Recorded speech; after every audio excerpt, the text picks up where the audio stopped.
The celebration had been going on for 3 days. The great hall of the Vreth Dominion's central war station was filled with noise and light. Soldiers cheered. Officers drank. Holographic displays showed the same image over and over, a planet cracking apart, its surface burning, its oceans turning to steam. The Selen Republic had been the 130th civilization to fall before the Vreth fleet. It had taken less than 2 weeks to break them. In the end, the Selen people had begged. They had sent their leaders in small ships to surrender personally, kneeling before warlord after warlord, hoping for mercy. They had not received it. High Sovereign Vrethnal stood at the top of the hall and watched his people celebrate. He was tall by Vreth standards, with gray-green scaled skin and forearms that moved with slow, deliberate grace. His eyes were pale gold, the mark of the ruling bloodline, and they looked down at the celebration with the flat, satisfied expression of someone watching something they had already predicted down to the last detail. 130 victories. Not one defeat. Not one single moment where another civilization had made the Vreth Dominion feel anything other than absolute supremacy. An aide approached him and bowed low. The aide was young, nervous, and held a data tablet with slightly shaking hands. Vrethnal did not look at him immediately. He made the young aide wait for a moment, as was custom, before extending one of his lower arms and taking the tablet. The report was labeled, Sector 7 Delta, Primitive Designation, Earth. Vrethnal scrolled through it slowly. Earth, a single planet in an unremarkable star system on the outer edge of a quiet galaxy arm. One star, several planets. The intelligent species called themselves humans. They were soft-bodied, two-limbed, fragile things with a short lifespan and an extraordinary tendency to fight each other. For most of Vreth history, Earth had been marked as a pre-contact civilization, too primitive to bother with, too disorganized to be a threat. Several scout probes had been sent over the decades. Most had returned with boring data. Humans had wars among themselves. They argued about politics. They built cities and then damaged them. They were, in the words of the last survey, a chaotic species with no meaningful capacity for galactic-level conflict. Then, 6 months ago, one of the scout probes had not come back. Vrethnal tapped on that section of the report. The probe had entered the outer region of Earth's star system, past the large ringed planet, past the gas giants, and had simply stopped transmitting. No explosion recorded, no debris located. It had just gone silent. His analysts had several theories. Equipment failure was most likely. Perhaps the probe had malfunctioned. Perhaps it had drifted into the gravitational field of one of the outer planets. These things happen sometimes, even with Vreth technology. But one analyst, a careful, cautious individual named Voskra, had filed a secondary report. Voskra had noted that the probe's final transmission contained a fragment of unusual energy data.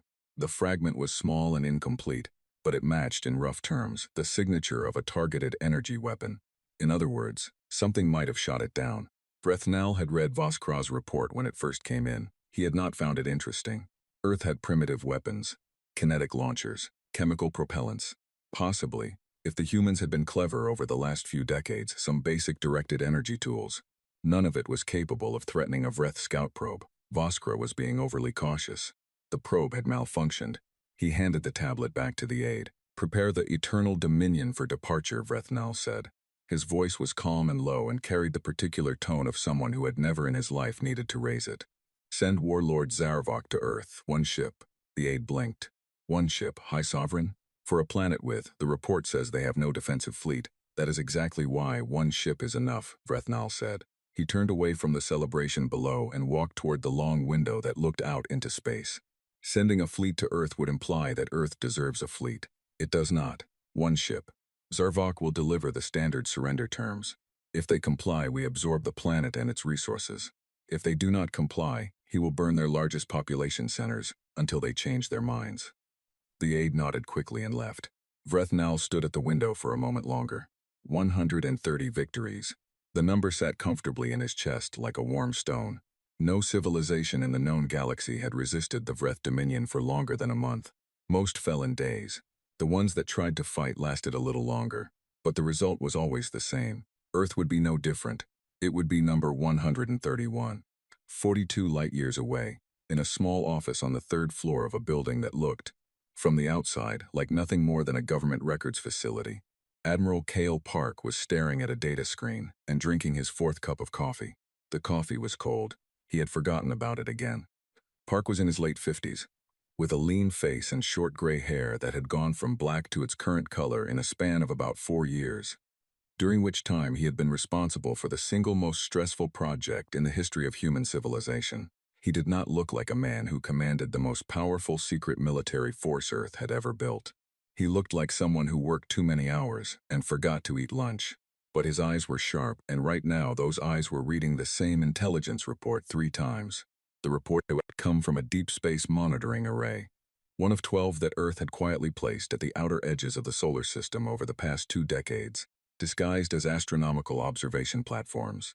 Each array was sensitive enough to detect the gravitational wake of a ship traveling at high warp speed. They had been designed for exactly this moment. A Vreth warship had crossed the edge of the monitoring perimeter 4 hours ago. Its identification profile matched the Eternal Dominion, one of the Vreth Dominion's heavy conquest vessels, a ship that had participated in 47 confirmed planetary subjugations.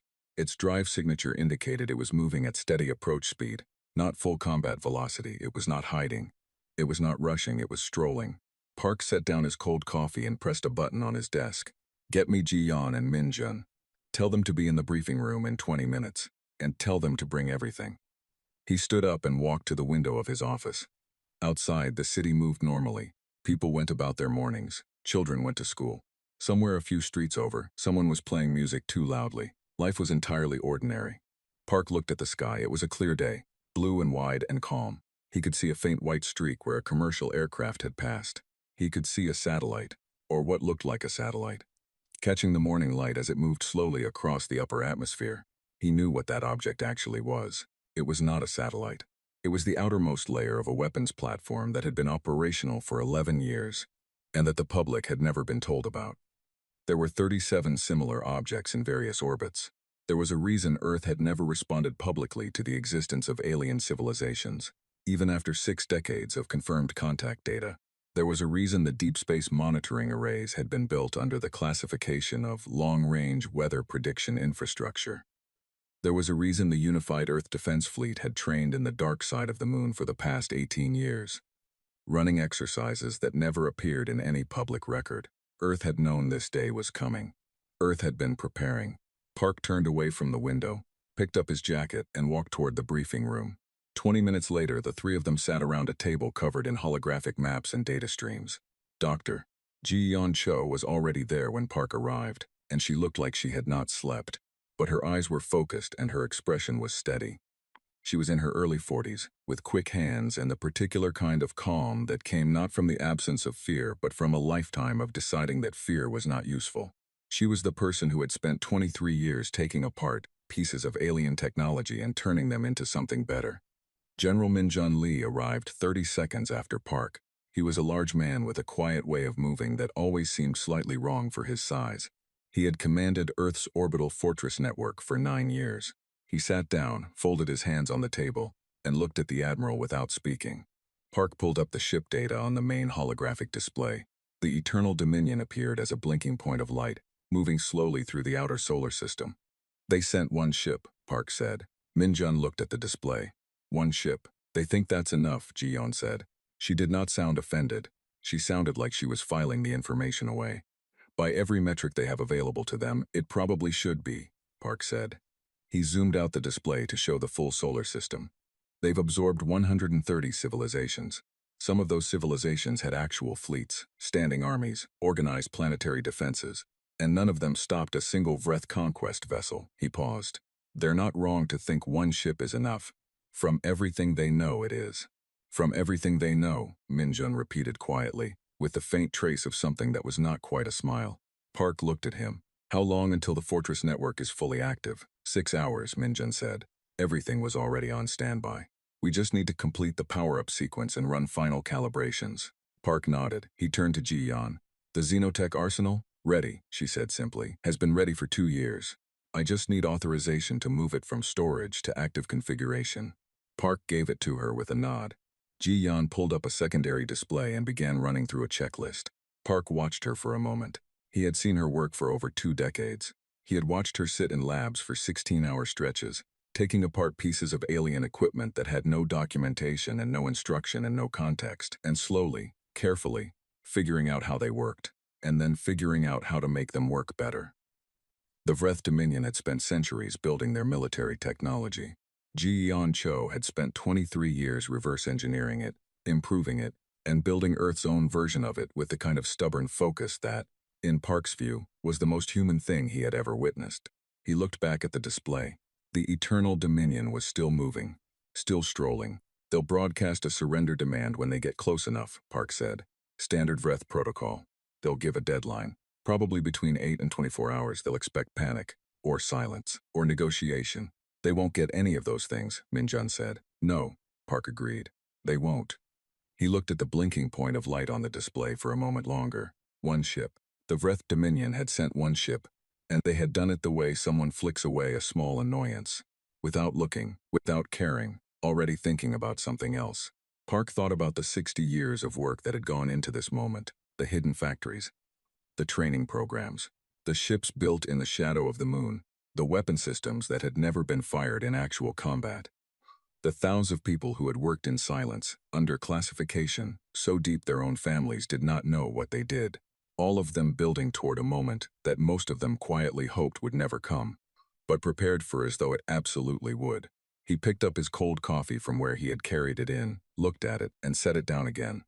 "Get me Commander Song," he said. "Tell her to bring the unyielding to alert status. Tell her it's time." Outside the sky was still blue, still calm, still ordinary. It would not be ordinary for very much longer. The Eternal Dominion crossed the orbit of the outermost planet at exactly 0347 hours, Earth Standard Time. Its sensors swept the solar system ahead and found nothing of concern. No fleet, no fortifications, no energy signatures worth noting. Just a quiet system with one inhabited planet sitting peacefully in the middle of it. Warlord Zarvok stood on his command bridge and looked at the planet on the main screen. It was blue and white and green, and it looked soft, the way all inhabited planets look soft from a distance. He had seen this view 147 times in his career. A new planet, a new civilization, the same result every time. He told his communications officer to prepare the surrender broadcast. He did not tell him to prepare the weapons systems. That could wait. He expected this to be over by morning. The broadcast came at 0612 hours. It interrupted every signal on Earth, every television channel, every radio station, every open network frequency, every public communication system on every continent. It did not ask permission. It simply arrived, cutting through everything else the way a blade cuts through paper. And suddenly there was a face on every screen, and a voice in every speaker that had never been seen or heard on Earth before. Warlord Zarvok looked out from those screens with pale, flat eyes and scales the color of old iron. He was not trying to seem frightening. He did not need to try. He spoke in Vreth and a translation system that the Dominion had loaded from Earth's own public broadcast signals, gathered over decades by their probe network, rendered his words in English and then in Chinese, and then in 17 other languages simultaneously, the translations layered over each other in a low murmur beneath the primary channel. His message was short. He said that the Vreth Dominion had claimed this solar system as part of its territory. He said that the civilization of Earth had 12 hours to signal unconditional surrender. He said that any act of resistance would be met with immediate destruction of population centers, beginning with the largest cities. He said that civilizations which surrendered peacefully were absorbed into the Dominion as a labor class and were permitted to continue existing in a diminished form. He said that civilizations which did not surrender were simply removed. He did not say please. He did not say he was sorry. He did not express any particular emotion about it at all. He said it the way someone reads a list of instructions, evenly, calmly, already thinking about what comes next. Then the broadcast ended, and every screen on Earth returned to whatever it had been showing before. And for a moment the entire planet seemed to hold its breath. Then everything happened at once. In cities across every continent, people poured into the streets. Some were afraid. Some were angry. Some stood very still and simply looked up at the sky, as though they expected to see something there. Emergency services were overwhelmed within minutes. Governments began issuing statements within the hour. Every major news network broke away from its regular programming and replaced it with anchors, who were visibly trying to stay calm, while the words coming out of their mouths described the single most extraordinary event in human history. World leaders called each other, scientists called each other, generals called each other. The United Earth Council was in emergency session within 90 minutes. The council chamber was located beneath the surface in Geneva, in a facility that officially did not exist. 31 representatives sat at a curved table, each of them connected to advisors on secondary screens. and they talked over each other for the first 40 minutes, with the particular kind of noise that fills a room when everyone is afraid, but no one wants to be the first one to show it.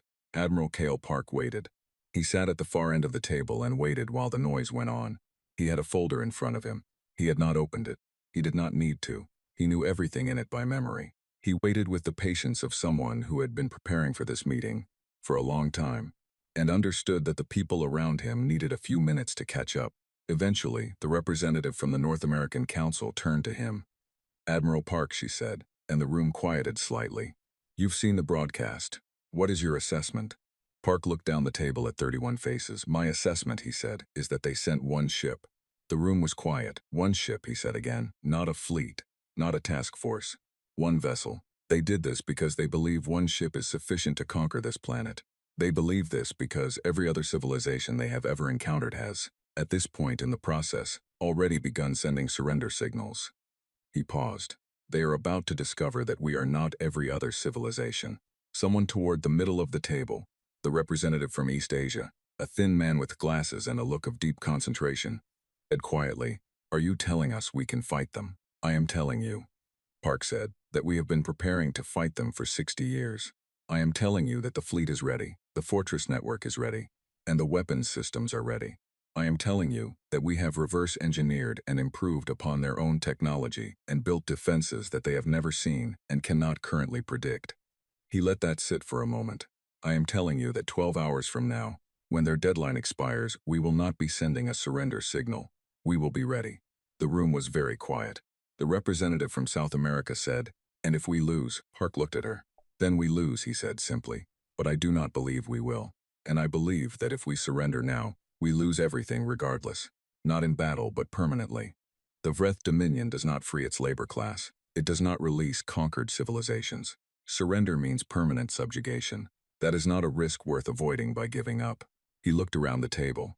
"I am not asking for a vote on whether to fight. I am telling you that the decision was made together 22 years ago when this council authorized the construction of the defense fleet.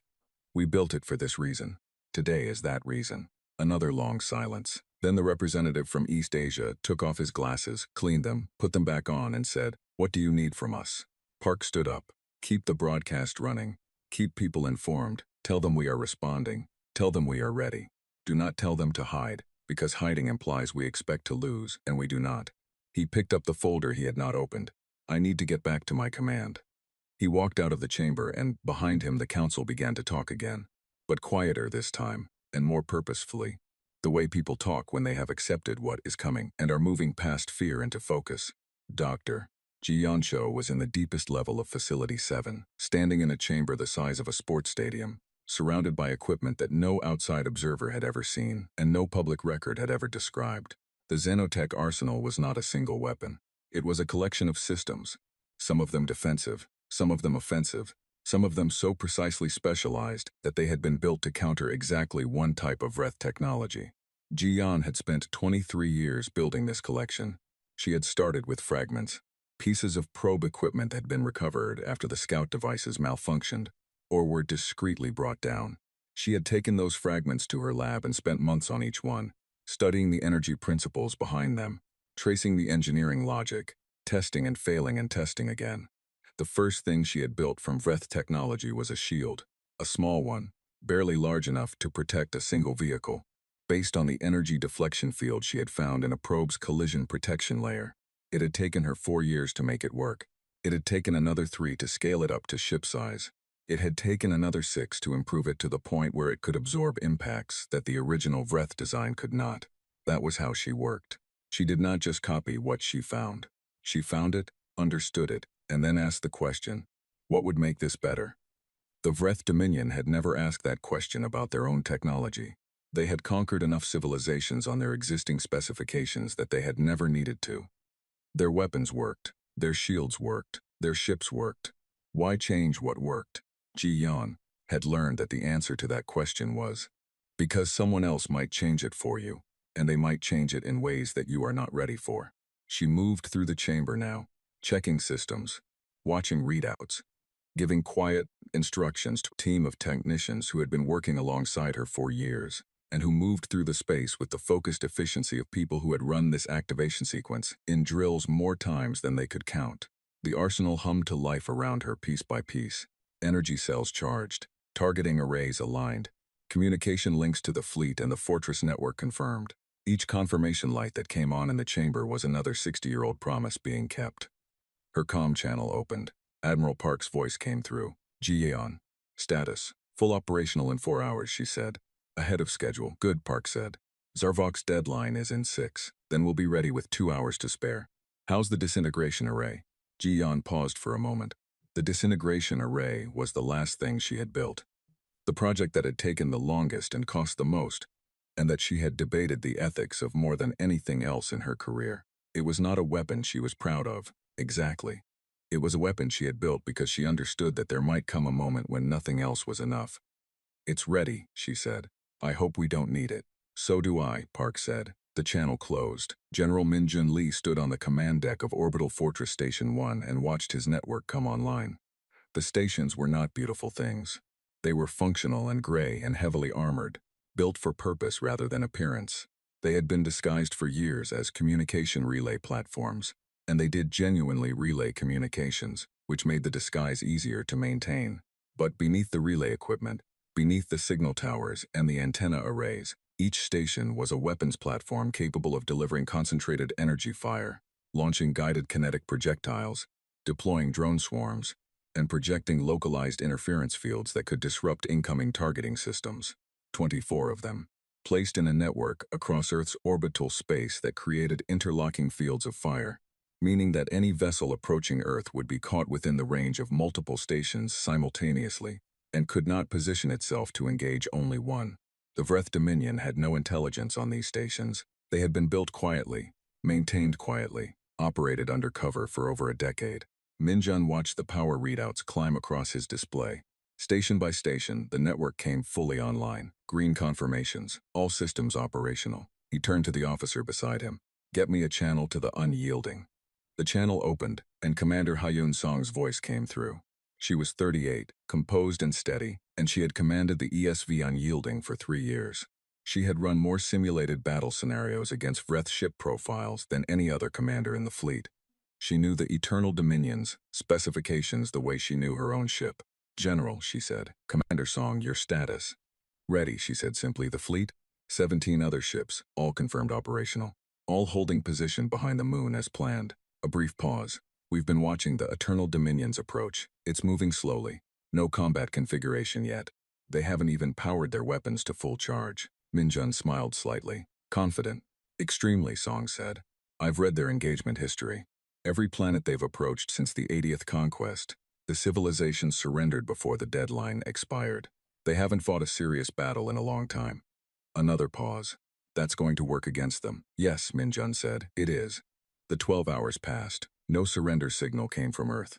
Zarvok waited past the deadline by 20 minutes, as protocol allowed. He sat in his command chair on the bridge of the Eternal Dominion and watched the communications display, waiting for the inevitable last-minute signal that always came. The panic transmission from whatever passed for a planetary government, begging for terms, offering resources, promising compliance. It did not come. His communications officer turned from his station. No signal, Warlord. The deadline has passed by 22 minutes. Zarvok looked at the blue and white planet on his main screen. It sat there peacefully, its surface partially covered in cloud, its lights visible on the dark side. The lights of cities full of the small, soft creatures who apparently did not understand what was about to happen to them. He was not angry. He did not feel contempt exactly. He felt the mild, distant puzzlement of someone whose expectation has been slightly, inexplicably disappointed. Weapons systems, he said to his crew. Target the largest population center on the northern landmass. Prepare a full-yield energy strike. Weapons charging, Warlord. The Eternal Dominion's main weapon array began to power up. The hum of it ran through the ship's superstructure like a heartbeat getting louder. Zarvok had heard that sound 147 times. It always ended the same way. Fire, he said. The energy blast left the Eternal Dominion in a column of white-blue light that cut through space at a speed no human eye could track. On the bridge, Zarvok watched the targeting display and waited for the confirmation that the strike had landed. He waited. The confirmation did not come. His weapons officer said very carefully, "Warlord, the strike was intercepted." Zarvok turned his head slowly toward the display. On the tactical screen, where the energy column should have struck the planet's surface and created the signature explosion that marked the beginning of every conquest, there was instead a different image entirely. Something in low orbit had moved. Something had come between the shot and the planet. Something had taken the full-yield energy strike directly and was still there. Zarvok stared at the screen. "What," he said, "is that?" And from the planet below, before his weapons officer could answer, 24 things that had looked like communication towers turned and looked directly at him. The first thing that told Zarvok something was wrong was the silence. After a full-yield strike from the Eternal Dominion, there was never silence. There was always the sound of his crew confirming the impact.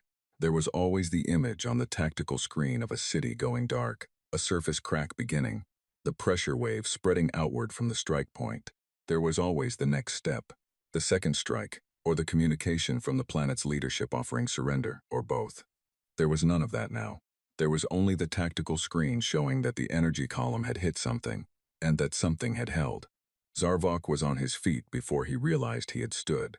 He crossed the bridge in 4 long strides and stood directly in front of the main tactical display, staring at the data with his pale gold eyes working through what he was seeing. The object that had intercepted the shot was an orbital platform. Structurally, it looked like a communications array, hexagonal, ringed with what appeared to be signal equipment, moving in a standard orbit. But it had moved. It had moved fast, rotating on its axis and presenting a flat face to the incoming shot, and the flat face had simply taken the hit and held. Zarvok had hit planets with full-yield strikes. He had hit warships with full-yield strikes. He had hit orbital defenses with full-yield strikes. He had never, in 147 engagements, hit anything that simply absorbed the energy and kept floating. "Analysis," he said to shipmind Kravis. Kravis spoke from the bridge's central speaker in the cool, precise tone it always used. The platform employed an energy absorption field. The technology appears to be derived from Vreth deflection architecture, but the conversion rate is significantly higher. The platform absorbed approximately 92% of the strike's total energy output. The remaining 8% was dispersed as heat radiation. A brief pause. "I would like to note that standard Vreth deflection fields operate at a maximum conversion rate of 61%. Zarvok stared at the screen. "They improved it," he said. "That is the most accurate interpretation, yes," Kravis said. Zarvok turned to look at the rest of the orbital space around Earth. His sensors were working through the data now, and what they were finding was rearranging his understanding of the situation faster than he liked. The 24 platforms, he had originally scanned them as communication infrastructure, were not communication infrastructure.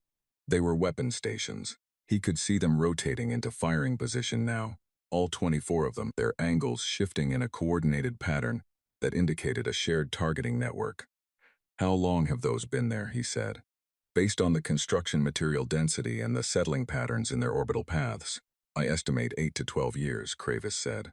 They were disguised effectively. My earlier scan did not identify them as weapons platforms." Zarvok absorbed this. 12 years. The humans had been hiding weapons platforms in plain sight for 12 years, and the Vreth Dominion's probes and surveys had never identified them. He filed that thought away. "Weapons," he said. "Full charge, all arrays, target the platforms, take them down before the platforms fired." They did not fire one at a time. They fired in a coordinated burst that the targeting network of 24 stations produced simultaneously, each shot calculated to arrive at the Eternal Dominion from a slightly different angle at a slightly different moment, timed so that no 2 impacts would hit the same shield facing at the same time, and allow the ship's deflection system to reset between hits. Zarvok felt his ship shudder. The Vreth deflection field held. It was built for warship combat and was significantly more powerful than anything the Dominion expected to find at Earth. But the shots kept coming. The platforms were cycling their fire at a rate that was notably fast for the size of the energy discharge involved, and the angles kept shifting, always finding a new part of the Eternal Dominion's defensive surface to press against.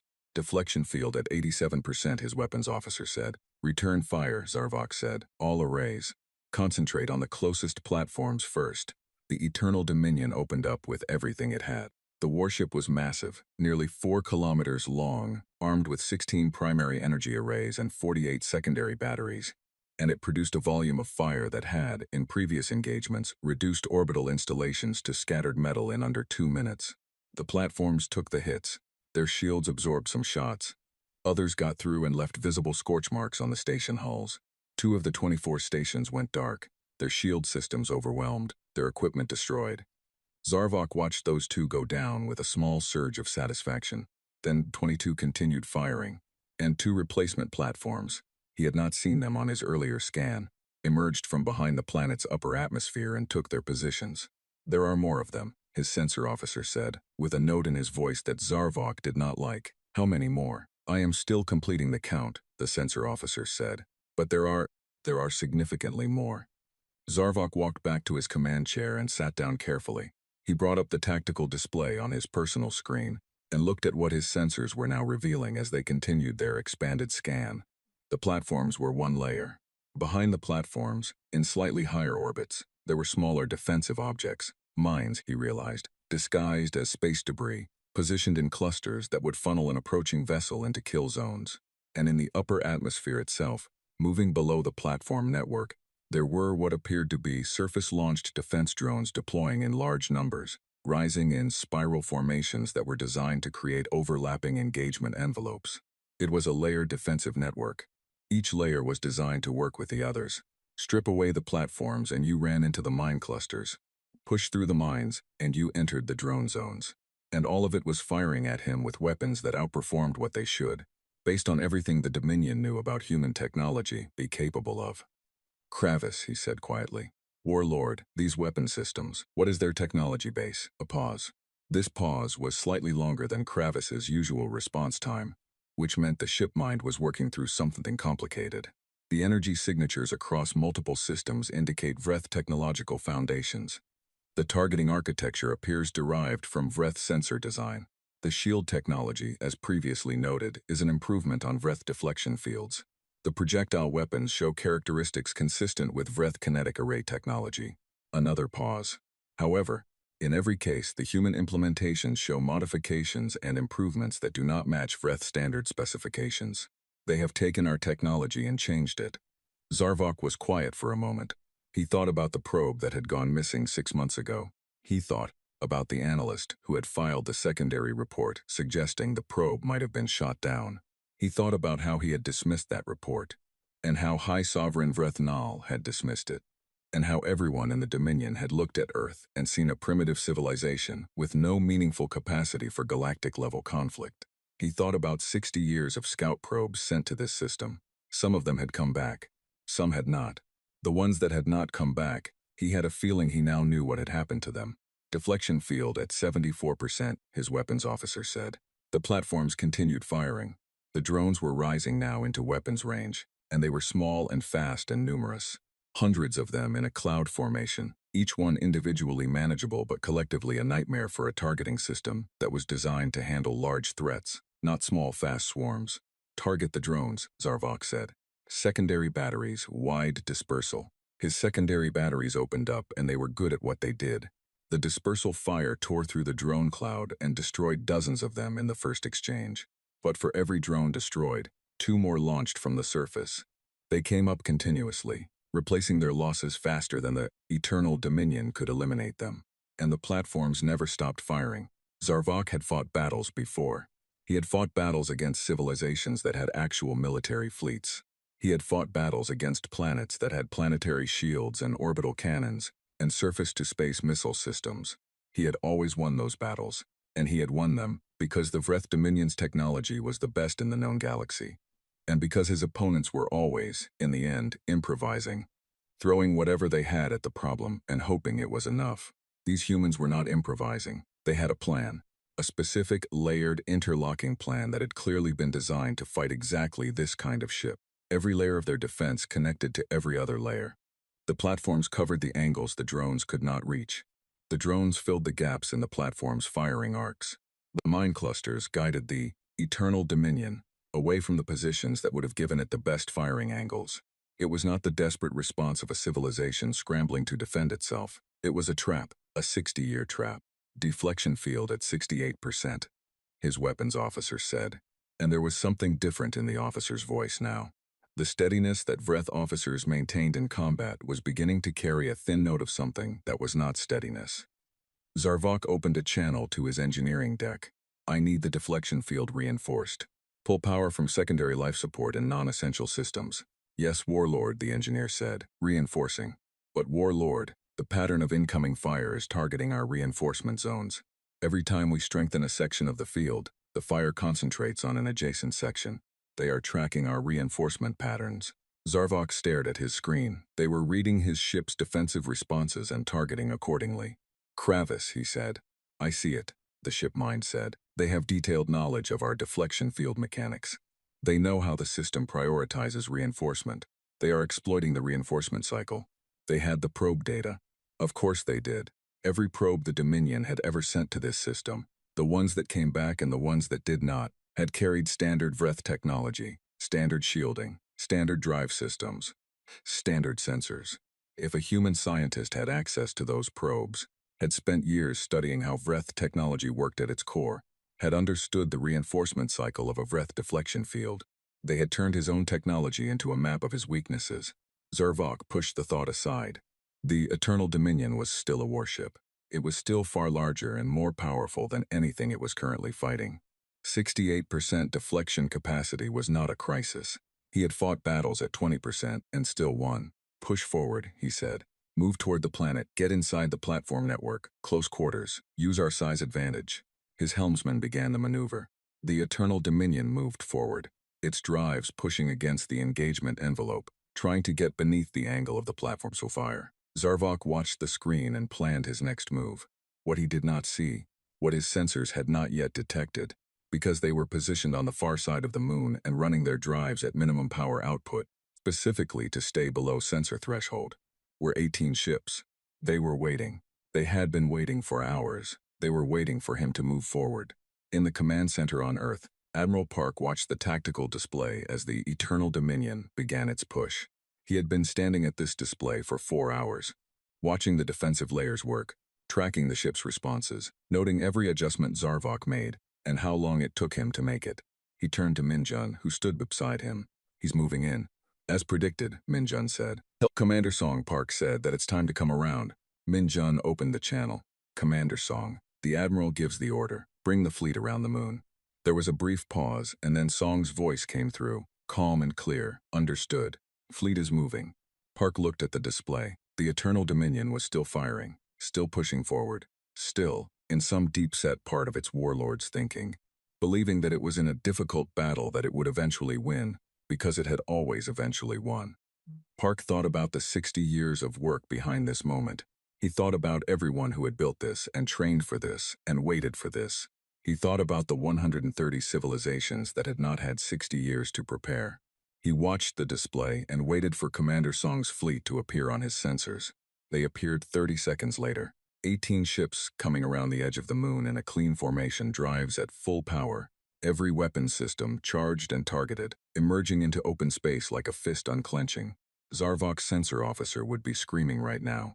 Park almost felt something like sympathy. Almost. The sensor officer did not scream. He was trained better than that.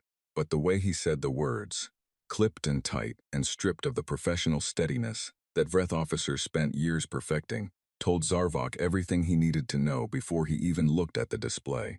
Warlord, 18 contacts, emerging from behind the planetary satellite. Drive signatures indicate warship class. They are a half-second pause.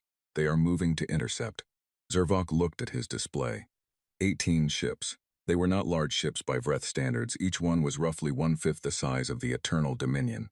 But they were moving in tight formation with a precision that indicated not just training but deep familiarity with each other's movement patterns. They were positioned in 3 staggered rows of 6, and the formation was designed to ensure that no matter which direction the Eternal Dominion turned, at least 2 rows of ships would maintain an unobstructed angle of fire. They had planned this formation specifically for a ship of his size. He had not thought about that until right now, and the thought settled in his chest with a weight he had not felt in a very long time. Identify them, he said. His sensor officer ran the scan. Hull configurations do not match any recorded vessel type in Dominion intelligence records. Drive technology is consistent with modified Vreth propulsion systems. Weapon signatures indicate energy arrays of an unknown class. The officer paused again.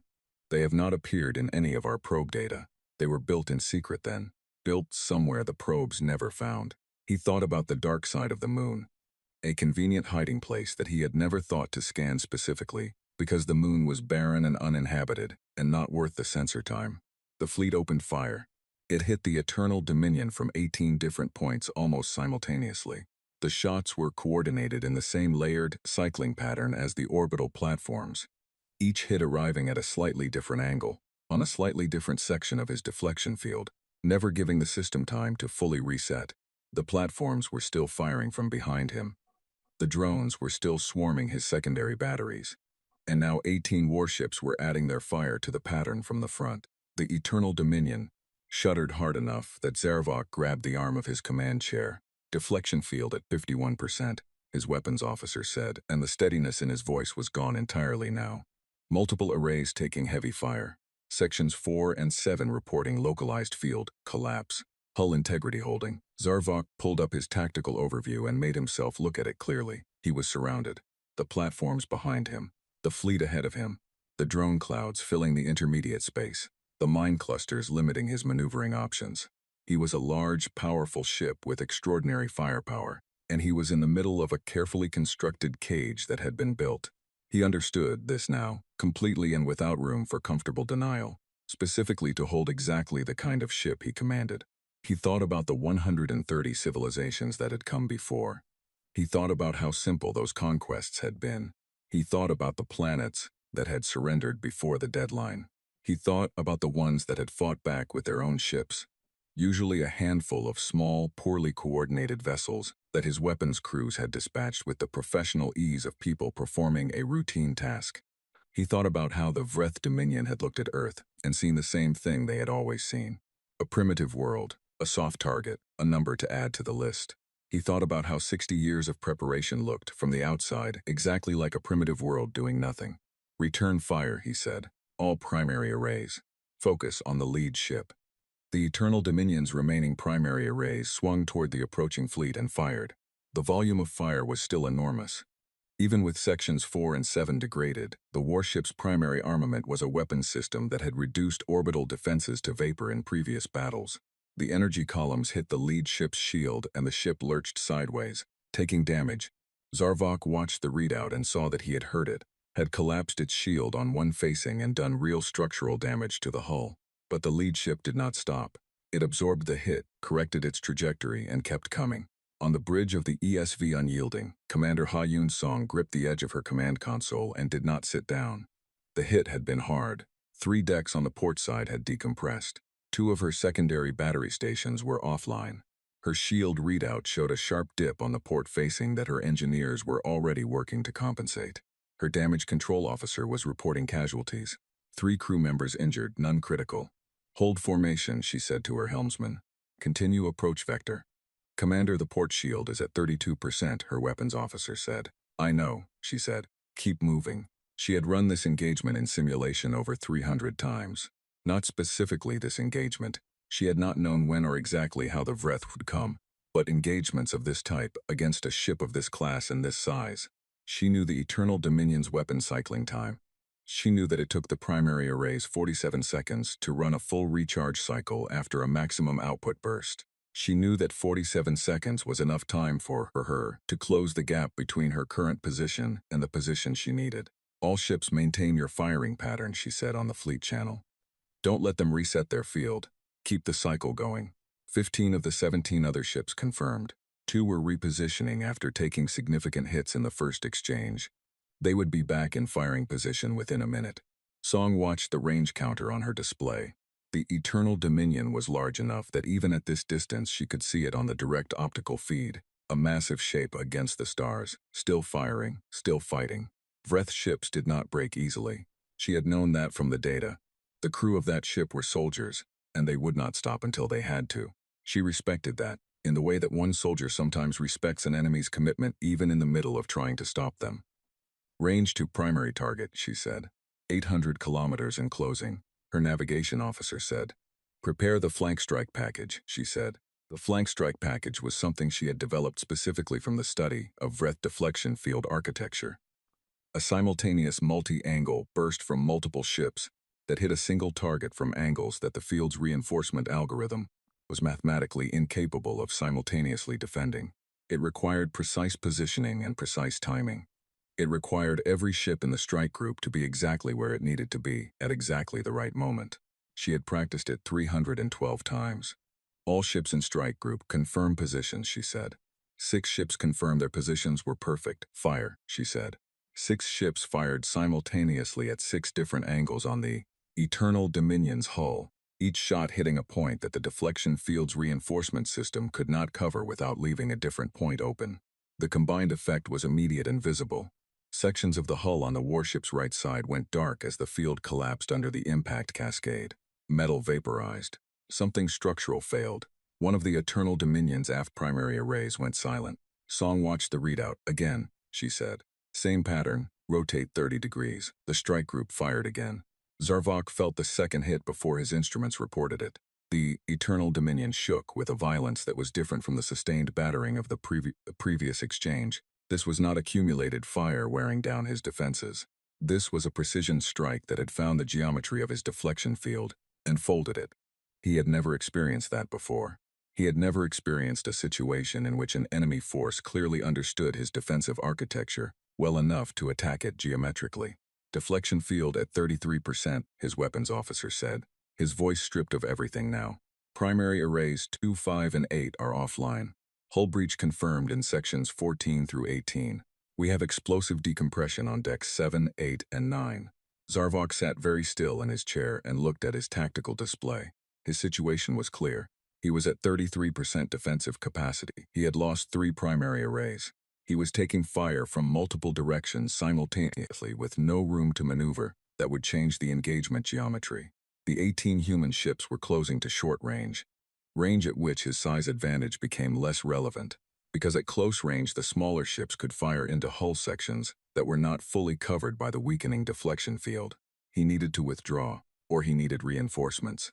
Open long-range communications, he said. Priority signal to High Sovereign Vrethnal. Report our status. Request immediate. Warlord. The communications officer's voice was flat. Long-range communications array is offline. It was destroyed in the last exchange. Zarvok looked at the communications station. It had not been a random hit. He ran back through his memory of the strike impacts and found it. One specific shot, from one specific angle, that had hit exactly the position where his long-range array was mounted. Not the short-range array, not the sensors, the long-range array specifically. They had targeted it deliberately. He thought about how they would have known where the long-range array was positioned on a Vreth warship. He thought about probe data again. He thought about a human scientist with 20, 30, 40 years of study material. He thought about how you would know exactly where to shoot if you wanted to prevent a ship from calling for help. He felt something cold moving through him that he recognized after a moment as the first real fear he had felt in years. Short-range communications, he said. Operational, the officer said. Then broadcast on all frequencies, Zarvok said. To the human fleet. Tell them. He stopped. He looked at the tactical display. He looked at the readouts. He looked at the 18 ships closing in, and the platform still firing from behind, and the drone cloud still working through his secondary batteries. He made a decision. Tell them nothing, he said. He would not surrender to primitives. He would not add the Eternal Dominion to the history of Vreth ships that had surrendered to a lesser civilization. That was not something that would happen while he commanded this bridge. He turned to his engineering deck.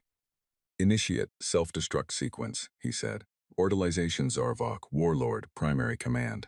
A silence fell on the bridge. Then his engineering officer said, Orderlization accepted, Warlord. Self-destruct sequence initiating. Detonation in. The ship shuddered. But the shudder was not from an enemy hit. It was from something clamping onto the hull. What was that? Zarvok said. Kravis spoke. Containment field deployment detected. External origin. Human technology. The field is. Another pause. This one longer than any pause the ship mind had made in the entire engagement. The field is physically preventing the self-destruct detonation sequence from propagating. It is containing the energy buildup within acceptable limits before detonation can occur.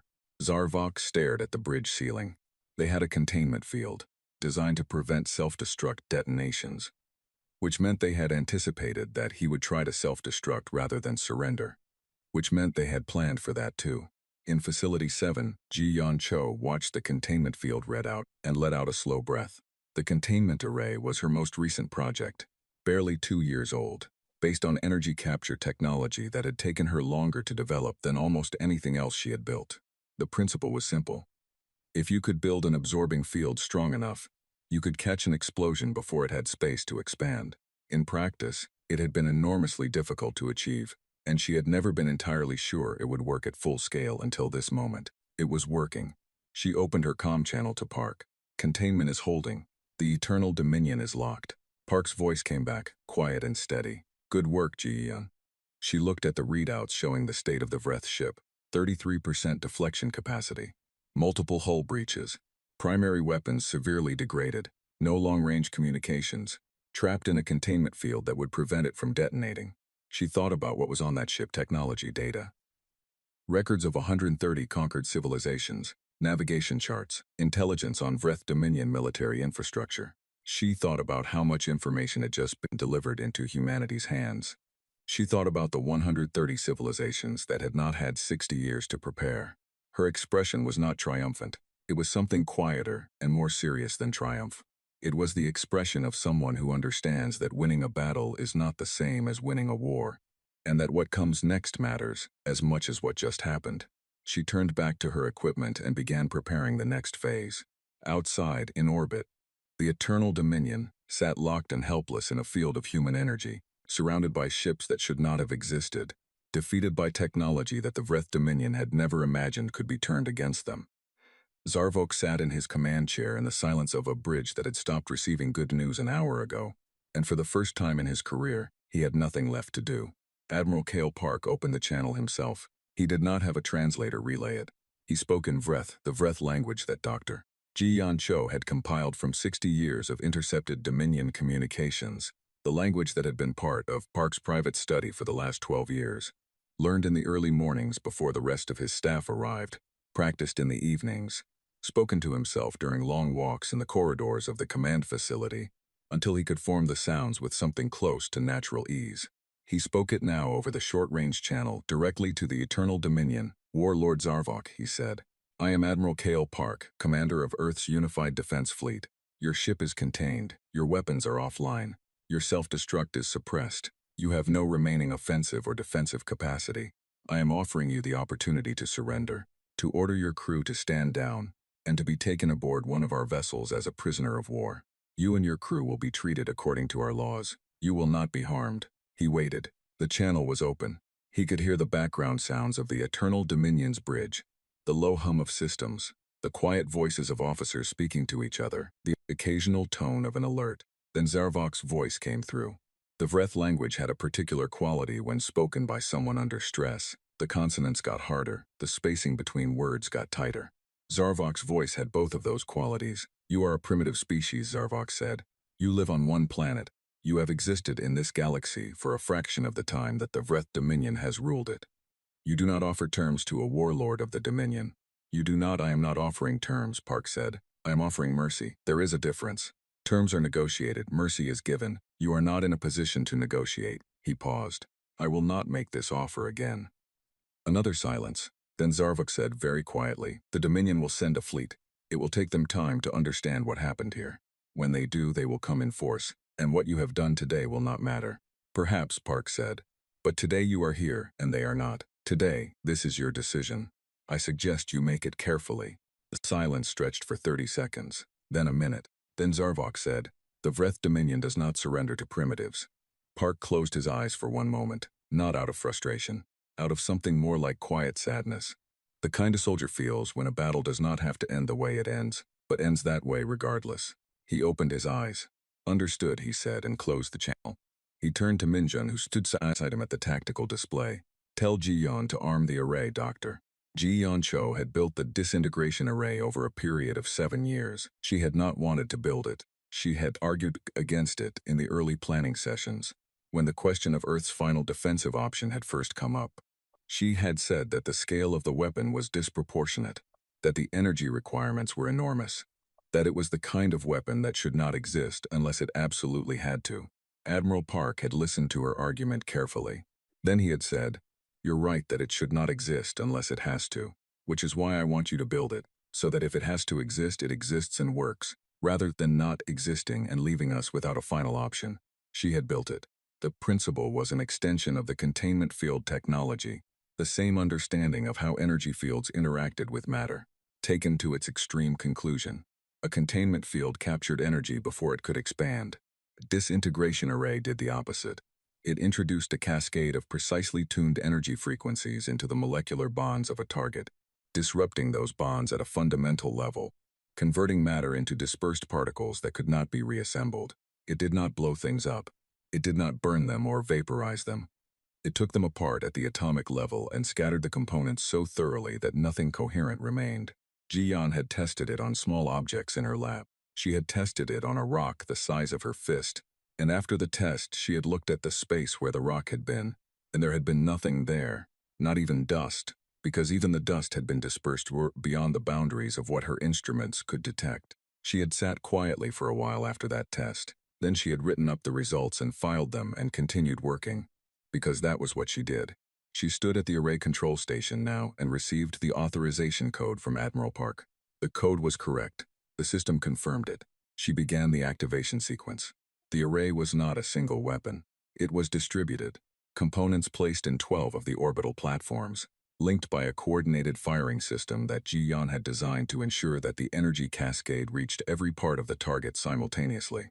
The Eternal Dominion was nearly 4 kilometers long. Reaching every part of it at the same moment required careful geometry and precise timing. She had calibrated the geometry and timing many times. "System ready," she said on the command channel. Park's voice came back. "Fire when ready, Ji-Yan."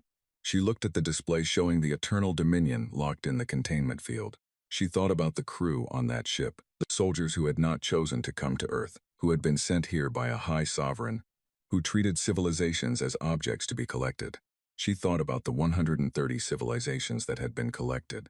She thought about the Selene Republic, the last one, the people who had sent their leaders in small ships to beg for mercy that had not been given. She pressed the activation key. The 12 platforms fired in a single coordinated burst that lasted 0.3 seconds. The Eternal Dominion did not explode. There was no dramatic fireball, no expanding cloud of debris, no shockwave. There was a brief, very intense pulse of light that the direct optical feeds showed clearly, a pale blue-white flash that surrounded the shape of the ship, and then the light faded. The ship was gone, not damaged, not destroyed in the conventional sense, gone. The space where a 4-kilometer warship had been sitting 30 seconds ago was now simply empty space. The containment field had nothing left to contain. The mine clusters and the drone clouds found no remaining target. The orbital platforms adjusted their scans and confirmed what the optical feed had shown. There was nothing there. Ji-Yan stood at her station for a long moment.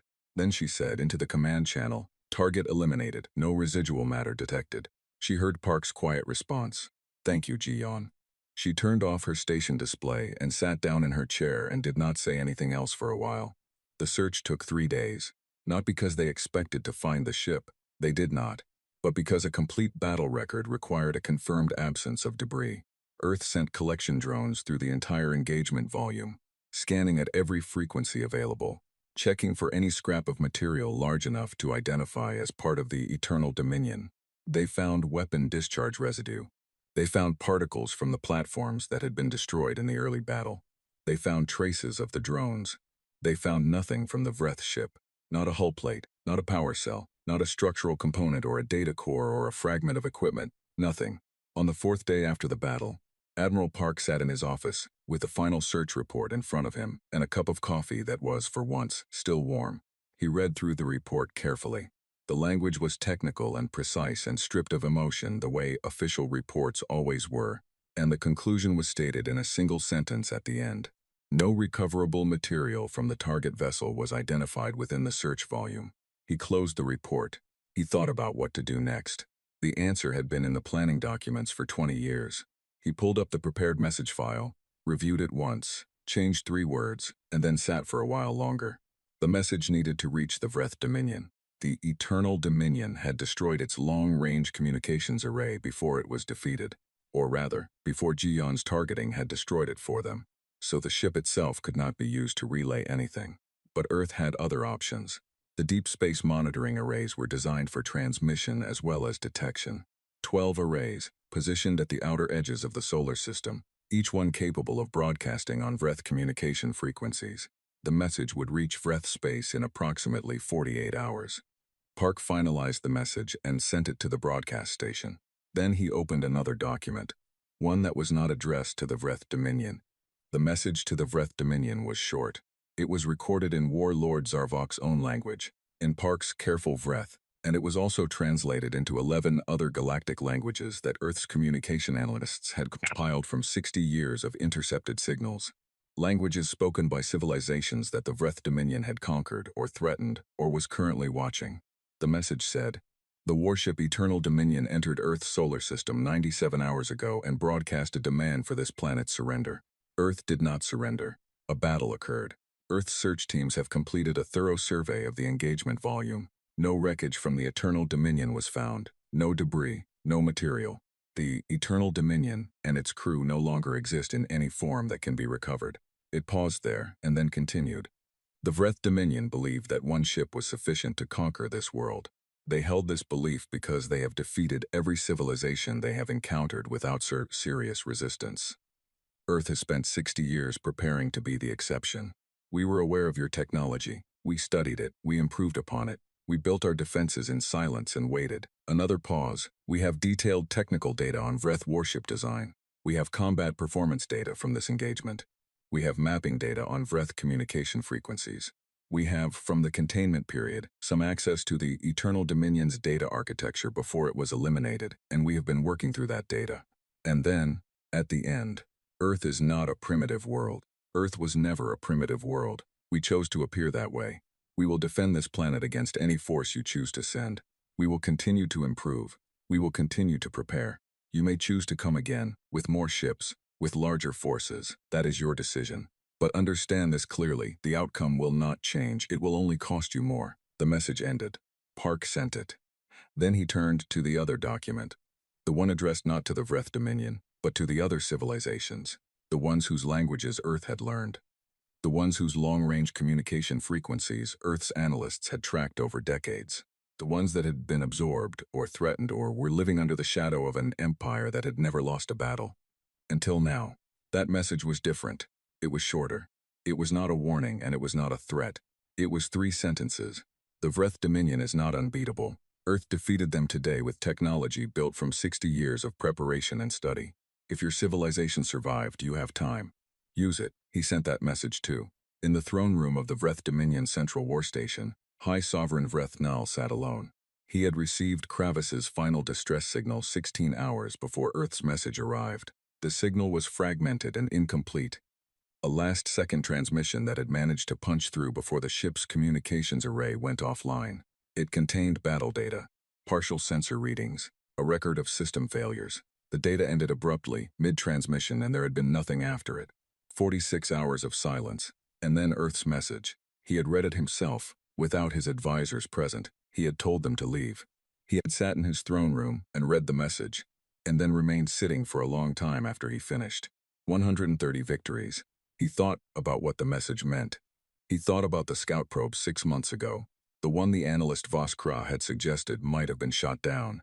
He thought about how he had dismissed that report.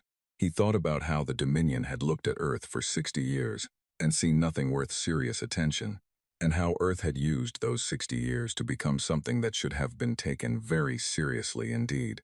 He thought about the message he had not yet replied to, and the message that had been sent to the other civilizations, the ones under Dominion control, or Dominion threat, and what it would mean when those civilizations received it.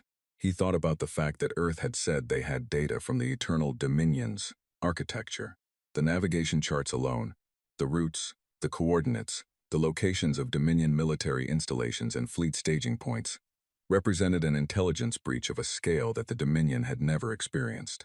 He thought about a lot of things. He did not have easy answers for any of them. After a long time, he stood and walked to the window of the throne room and looked out at space. The same space he had looked at his whole life, the space that had always been his empire's, the space through which 130 conquest ships had traveled without losing once. 130 victories, 1 defeat. He had no frame for what to do with that. His entire understanding of the Vreth Dominion's position in the galaxy was built on the premise that the Dominion did not lose.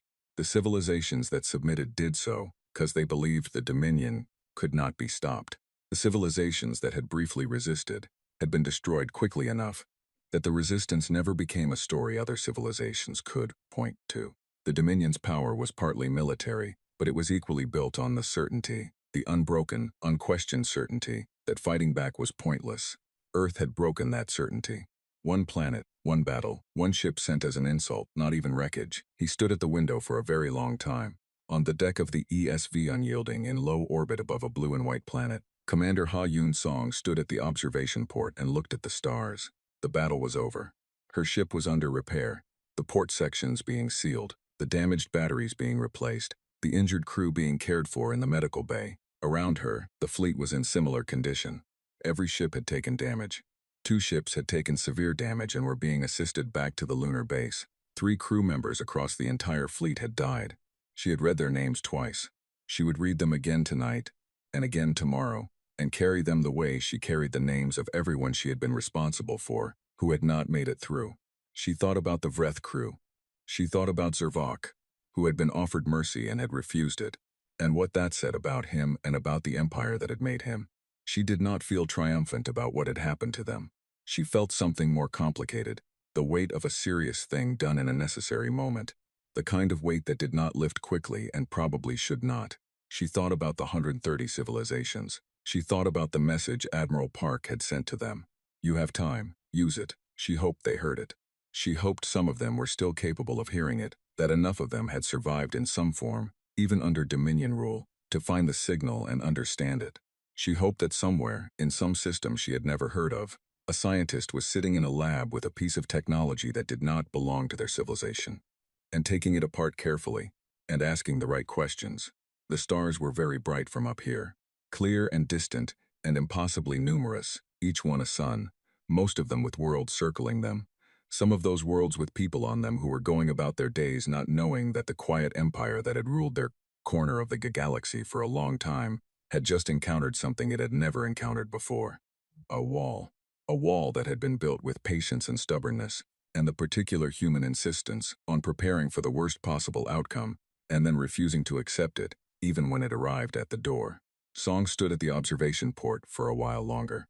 Then she turned and walked back to her command station, because there was still work to do, damage reports to review, resupply schedules to coordinate, after-action analysis to write, the 1,001 practical things that followed a battle and needed to be handled by the person in command.